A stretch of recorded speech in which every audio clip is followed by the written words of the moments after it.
Careful, this might be one of the most dangerous items we've dealt with yet. More dangerous than an invincible reptile? More dangerous than that. More dangerous than a plague doctor who cures people by turning them into zombies? More dangerous than that. More dangerous than a malevolent star headed towards Earth to destroy our planet and everything on it? Even more dangerous than that. What could be more dangerous than that? Lawyers.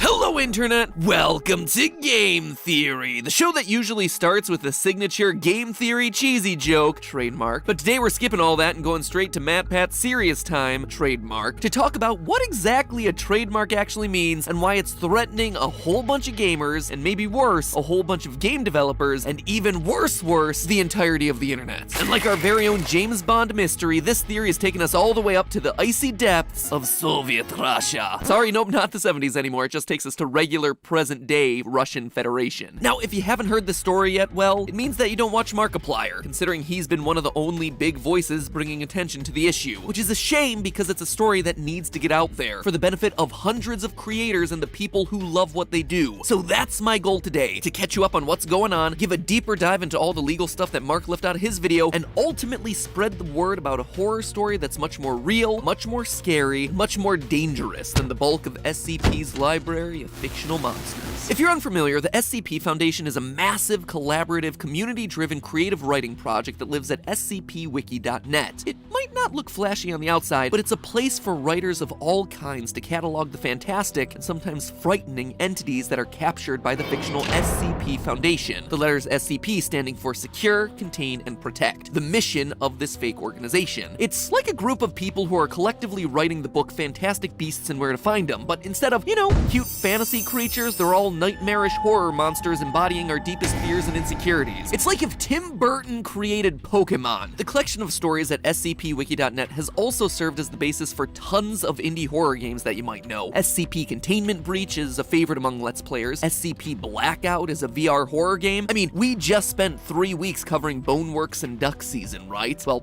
all the symbols that were used in the mysterious messages along the walls of those games? Those are all SCP field codes in a game that has a decidedly different feel than a lot of the other indie horror titles out there. Heck, its influence has even creeped into the mainstream. Take, for example, Control, a game that spent the end of last year getting showered with Game of the Year awards. In an interview with Kotaku, the game's director confirmed that the similarities with SCP weren't just a coincidence, and that the SCP Foundation was an influence in that game. SCP has even gone as mainstream as Netflix, where filmmaker Max Landis was apparently so taken with the SCP lore that he himself contributed an entry to the wiki, SCP-2137, in fact. In short, if you're a fan of indie games, creepypastas, or horror stories like I know a lot of you who watch this channel are, chances are that you've seen or played something that has been directly influenced by what happens on SCP Wiki. So clearly the SCP community's inspired a lot of media out there, some of which is making big bucks. And yet, you don't hear about writers of SCP stories harassing game makers online, accusing them of stealing art or stories or anything like that. This is 2020, where's all that internet rage, trademark? Is the SCP community just really nice? Well, yeah, actually, that's kinda it. All SCP content cataloged on the wiki falls under what's known as a Creative Commons license. What is this and why haven't you heard of it? Don't worry, none of the music studios on YouTube have heard of it either.